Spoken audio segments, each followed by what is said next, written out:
விஜயோட அந்த பேச்சுக்கு யார் எழுதி தரா? இந்த ஜான் ஆரோக்கியசாமி தான். அவ்வளவுதான். வெளியில இருந்து அவுட் சோர்ஸ் தான் வாங்குறாரு. அவருக்கு வந்து அந்த எழுதக்கூடிய திறன்லாம் வந்து அவருக்கு கிடையாது. வெளியில வந்து அவுட் சோர்ஸ் தான் வந்து எழுதி வாங்கி வந்து அங்க குடுக்குறாங்க.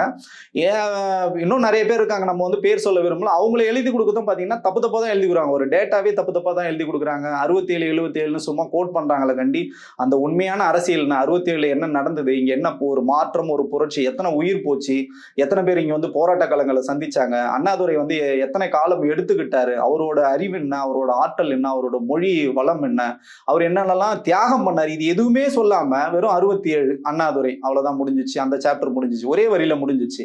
இந்த பக்கம் வந்து 77 ஒரே சாப்டர் முடிஞ்சிச்சு. எம்ஜிஆர் வந்து படுத்துக்கிட்டே இருக்கணும். இந்த மாதிரி வந்து அவங்க எழுதி கொடுக்கறத இவரும் வந்து அதை உள் வாங்க மாட்டேன்றார். இது ரொம்ப தப்பா இருக்கு, இதை நீங்க இன்னும் மெருகேற்றணும். இதை இவர் தான் கட்சி தலைவர்.